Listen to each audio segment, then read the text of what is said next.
House of the Dragon Season 2. Is it worse than Game of Thrones Season 8?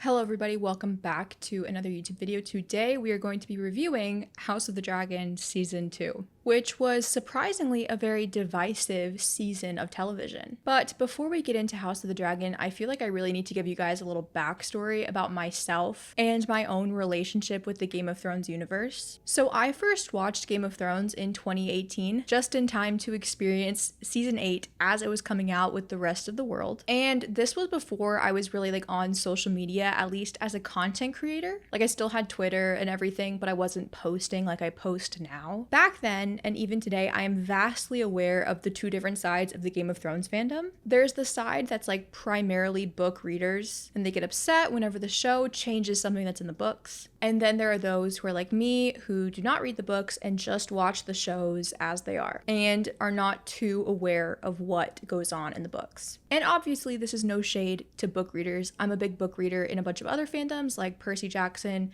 Harry Potter, Bridgerton, The Hunger Games, etc. I just personally have never gotten into the Game of Thrones books. Maybe if the author finishes them, I'll get into them, but I just haven't ever picked them up. And quite honestly, I love Game of Thrones, even despite its flaws. It's a show that I definitely find myself rewatching at least once a year. And to be very honest with you, I personally am a little higher on Season 8 of Game of Thrones than a lot of other people. Obviously, I agree with the glaring issues in Season 8 of Game of Thrones. A lot of character developments were not done very well. Daenerys, Jaime, Brienne, the list goes on. And I think Bran ending up on the throne is kind of lazy writing. It makes sense, sure, because he sees everything, but it's lame. And overall, Season 8 is very rushed. Trust me, I see the flaws in Season 8. But there are also things that I like from Season 8. I like Sansa becoming queen in the north. I think Arya's ending suits her really well. And I personally think Jon Snow going with the wildlings makes the most sense for his character. And although it was rushed,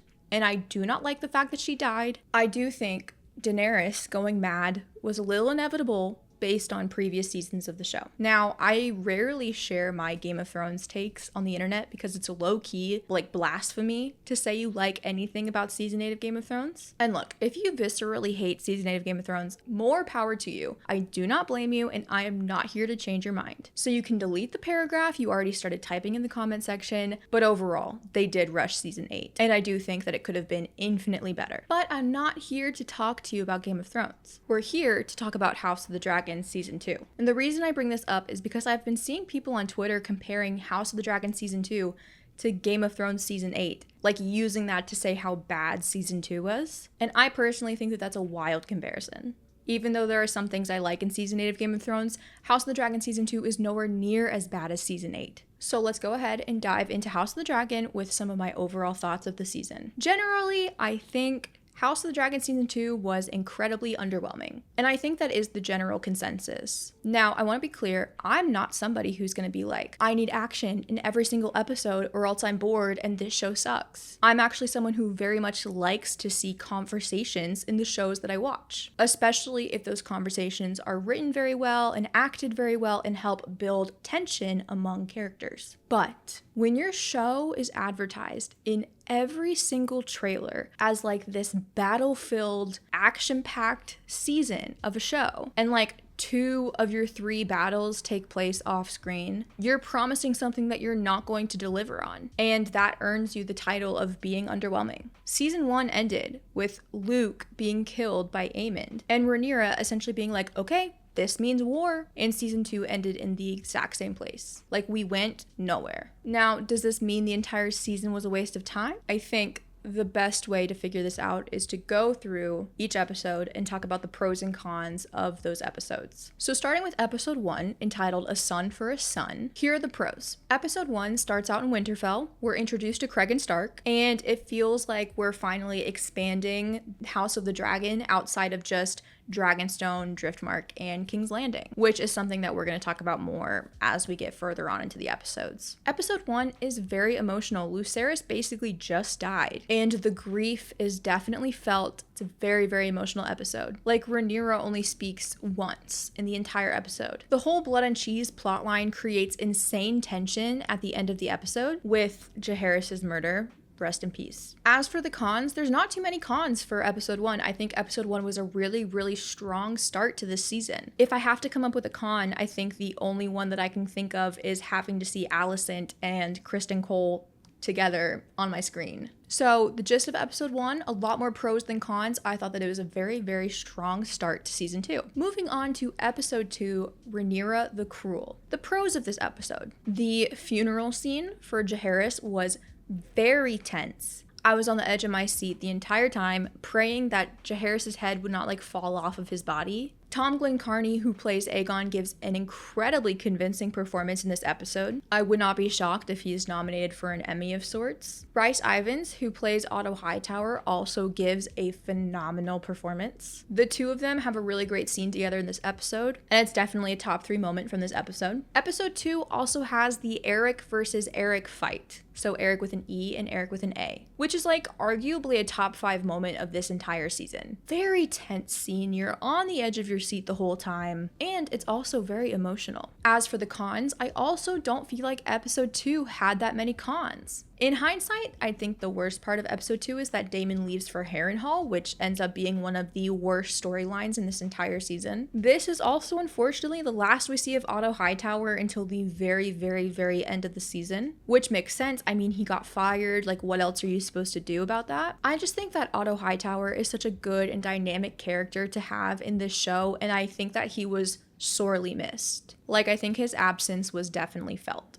But overall, not too many cons for episode 2. Once again, I think it was a really strong start to the season. Moving on to episode 3, called The Burning Mill. Here are the pros of this episode for me. We got a lot more of Baela, which I really enjoyed. I think that Baela is a very underrated character, and I hope they include more of her in season 3. In this episode, Alicent and Rhaenyra get to talk face to face. And it's honestly very satisfying to see them talk about the giant misunderstanding that happened last season, where Alicent thought Viserys was saying that Aegon needs to take the throne, which caused all of this. And I've seen mixed emotions on the scenes between Alicent and Rhaenyra, but I personally love the scenes when they're together. I think they're very rich scenes, full of tension. The dialogue is done very well. Plus, Olivia Cooke and Emma Darcy are just two phenomenal actors.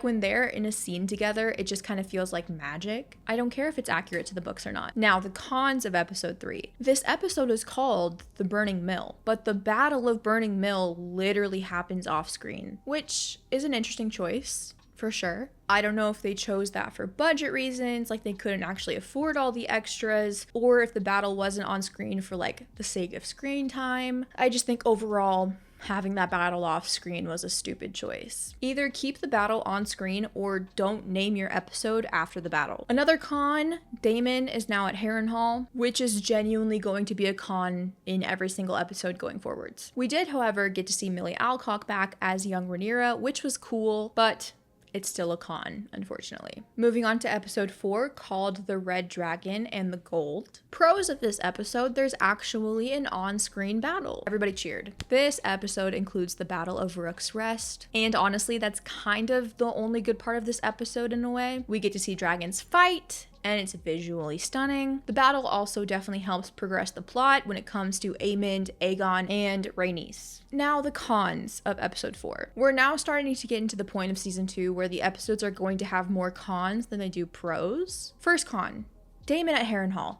My god, it's just the worst. It's just not good. Once again, Millie Alcock is back, which is cool, but it's not enough to warrant the insane amount of screen time that Daemon is getting at Harrenhal. This episode also heavily focuses on the Greens, and I know it's supposed to be, the Greens versus the Blacks, so it should be 50% Greens and 50% Blacks, but the focus for most of this season really did not feel equal in a way. It felt very green centered. And lastly, I don't really know if this is a pro or a con, but Rhaenys dies at the Battle of Rook's Rest. And while it is a phenomenal scene, with a great score to accompany it, it makes me sad. So it is a con for me. Moving on to episode 5, called Regent. The pros. This first one isn't really too much of a pro because the storyline is boring and doesn't go anywhere. But I will say that Rhaena being at the Vale is only a pro this once because, like I said when I talked about episode 1, it feels like House of Dragon is almost getting claustrophobic. The majority of House of the Dragon takes place on Dragonstone, Driftmark, and King's Landing, which are literally like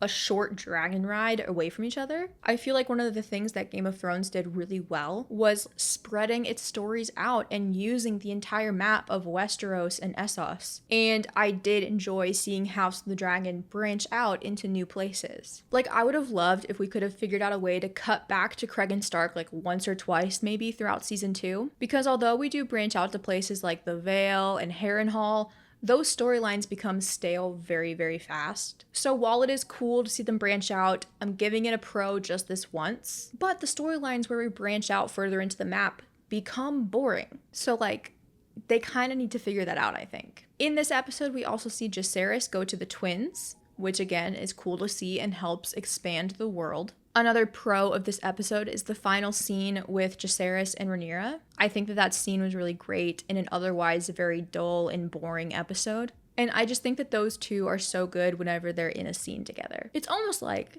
Emma Darcy is a phenomenal actor and needs to be in as many scenes as possible because they elevate every single scene that they're in. Interesting how that works. The cons of episode 5. Daemon at Harrenhal. I cannot stress this enough. Every single time this storyline came onto my screen while I was watching the show, I literally deflated because I was so bored. If I wasn't filming episode reactions, I honestly probably would have started fast forwarding through Daemon at Harrenhal by episode 5 because every time we were in Harrenhal, it was just so pointless. And in this episode specifically, Daemon's little ghost dreams had him doing nasty stuff with his mother, at least who I believe is supposed to be his mother. And look, I can turn a blind eye to a lot of Targaryen incest in this show. You kind of have to if you're going to watch it. But I think I draw the line at mother and son.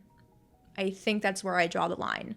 That wasn't fun to see. That wasn't interesting. That wasn't entertaining. That was just icky. Another con. Not enough Jace and Baela for my liking. The moments when these two are on screen, whether they're together or apart, gives whatever scene they're in like a rejuvenating, youthful feel to it, and I think that the show needs to utilize them a lot more than they are. Me personally, Aemond becoming King Regent is a con because I hate Aemond with a fire-burning passion. Every time he was on my screen, I got viscerally angry, so him becoming King Regent gave him more screen time, and that's a con to me. Sorry. If Aemond has no haters, I'm dead. Like, I hate all of the Greens except for Helena. But Aemond really grinds my gears. Overall, episode 5 was relatively very boring to me, and I feel like there were so many things that happened in later episodes that they could have included earlier on in episodes 5 and episode 6 to make those episodes more interesting. And speaking of, moving on to episode 6 called Small Folk, here are some pros. We get to see Paddy Considine back as Viserys in Daemon's little ghost dreams this time, which was fun to see. I did miss him. We get to see someone attempt to claim a dragon, which is an incredibly cool concept that honestly probably should have been introduced earlier on in the season. Rhaenyra and Mysaria kissing at the end of this episode was like genuinely the only entertaining part of this episode to me. Although in hindsight, it does seem a little fan servicey now because after they kiss, it's literally never mentioned again, never hinted at again,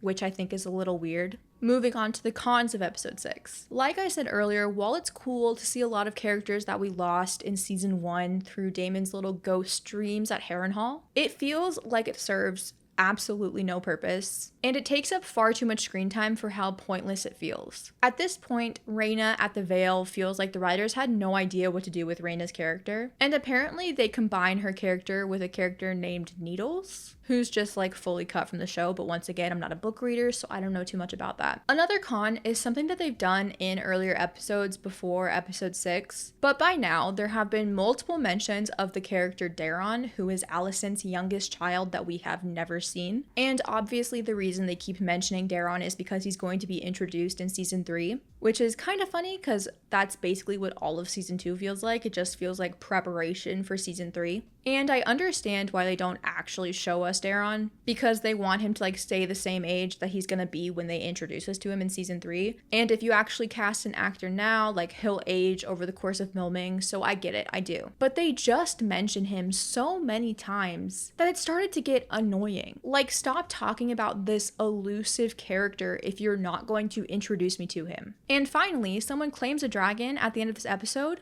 but we don't even get to see it, which was annoying. So long story short, I feel like episodes 5 and 6 are where this season really started to slow down, and we'll unpack later why I think that is. Moving on into episode 7, called The Red Sewing. Some pros of episode 7. We get to see Ulf and Hugh claim their dragons. But once again, this is something that I wish they did earlier on in the season, because them claiming dragons, I feel like has a lot of after effects that I would have really liked to explore. So I either wish they claimed the dragons earlier on in the season, or I wish that season 2 had 10 episodes like season 1. The final shot of episode 7 was also really sick, and arguably could have been the final shot of the season. Some cons of episode 7. Once again, and I cannot stress this enough, Daemon at Harrenhal. The Harrenhal storyline in this episode is a little bit more tolerable than it has been in the past, because we have more characters at Harrenhal now than just Daemon, Alice, and Simon Strong. I will say though, by the end of this season, Simon Strong did grow on me, and I do adore him. In this episode, there's a lot of focus on Aegon and his injuries and just like the Greens in general, when I feel like the Blacks had a far more compelling storyline in this episode. Honestly, not even just this episode, I feel like the Blacks have a far more compelling storyline for the entire season. So personally, I just think that Team Black should have dominated in screen time this season, and they didn't. And I think that that's one of the issues of the season. Like in this episode specifically, we keep cutting back to Alicent multiple times, when all she's doing is debating whether or not she wants to like drown herself, I think. Like, that's a one and done cut to scene, in my opinion, and they wasted just so much screen time on her swimming. I don't know, the screen times in this season, I think, were just dealt very poorly. I think the uninteresting and boring storylines got a lot more screen time than they deserved. Moving on to the finale of the show, episode 8, The Queen Who Ever Was, which I think is a very bad episode title, by the way. However, I do think there are lots of pros to this episode. I think this episode is like the lowest rated episode of Game of Thrones universe history besides the finale of season 8, which I think is insane. I think that episode 8 is a good episode, it's just not a good finale episode. So here are some pros. Rhaenyra leaves Dragonstone a couple times, and I think it's really good to see her out and about as a character. She goes to Driftmark, and she also goes to Harrenhal. There are really good scenes between Alicent and Helaena, and then there's good scenes between Jace and Baela. And like I said, I think the characters of Helaena, Baela, and Jace are characters that they need to utilize more in this show. Daemon at Harrenhal is actually a pro in this episode, because the storyline actually has meaning now when Daemon touches the tree in the Godswood and he has his little vision. And I also think it's really cool that we got to see Daenerys in his vision. That got me really excited. Rhaenyra at Harrenhal is really the only time that Harrenhal has ever mattered to me. Her and Daemon talking in High Valyrian was really cool, and then when Daemon bowed to her and got the army all hyped up, I was pumped up in my seat. In this scene, Daemon actually feels like the Daemon that we came to know in season 1. And seeing Daemon be normal again arguably made me hate the Harrenhal storyline even more than I already did. We get another scene of Alicent and Rhaenyra talking at Dragonstone, and I don't care what anybody says, I loved this scene. Once again, Emma Darcy and Olivia Cooke are just electric when they're on screen together. This scene made me feel like I was watching young Alicent and young Rhaenyra talk with each other, which is a very big compliment to the acting abilities of Emma and Olivia. The music at the end of this episode,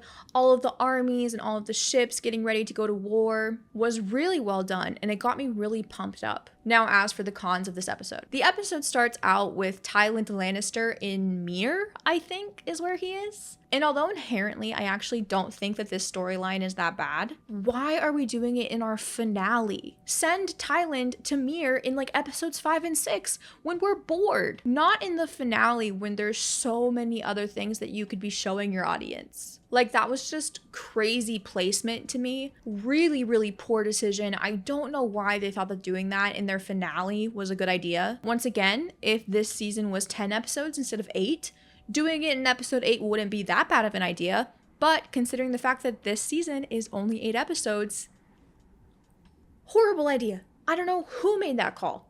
It was bad. And like I mentioned, the ending of episode 8 I thought was really well done. It had me really, really hyped up. But then I realized, hyped up for what? To wait 2 more years? So while I feel like the finale was genuinely a good episode, it still made me mad. I think this episode either needed to be like the mid-season finale, they needed to like rearrange some things, cut some stuff out to make this episode 5 or 6 of the season, so that season 2 actually felt like it went somewhere with the plot. Or at least have 10 episodes in this season so we can see a little bit more after this. So once again, it feels like season 2 actually went somewhere. Either that or episode 7 needed to be your finale and this episode needed to be the first episode of season 3. So now that we've gone through the pros and cons of each episode, here's my conclusion of season 2 of House of the Dragon. I actually think that season 2 started out really, really well. They started out hot with Blood and Cheese, and they continued that streak in episode 2 with Eric versus Eric. But I feel like after Rhaenys died in episode 4, this season kind of lulled out and stalled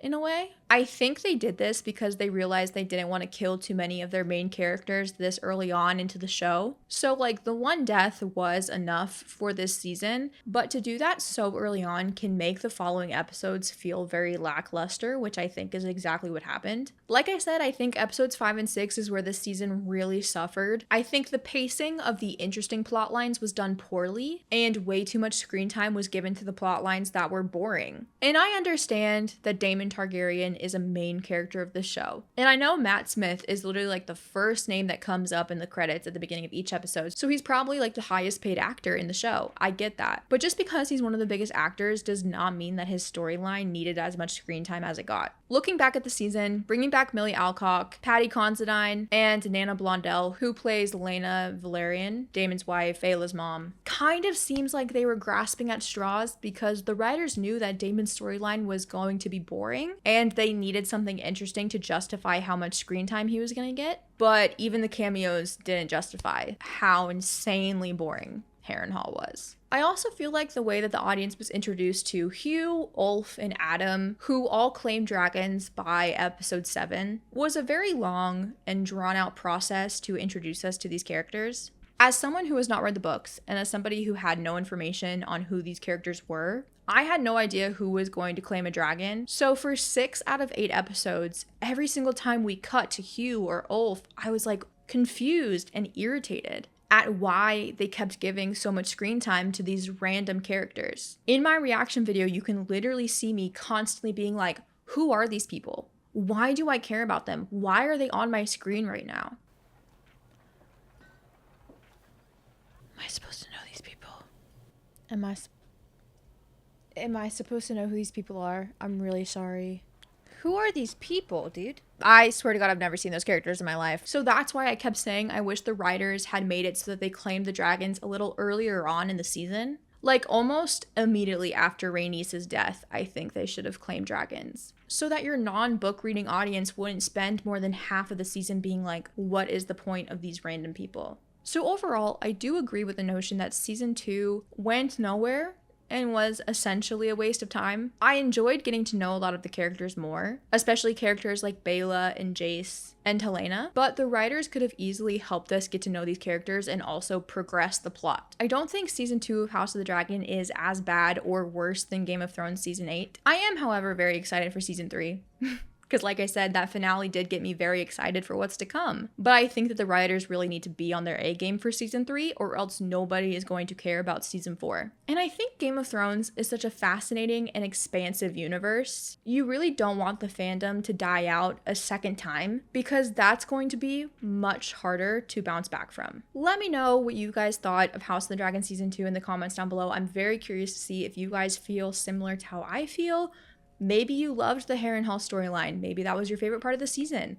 Make sure you let me know. If you're interested in seeing my reaction to House of the Dragon, I have a highlight video on my YouTube that you can check out, or you can check out my Patreon to see my unedited reactions to every episode of season 2 of House of the Dragon. But that pretty much does it for this video. Thank you guys so much for watching, and I will see you all next time.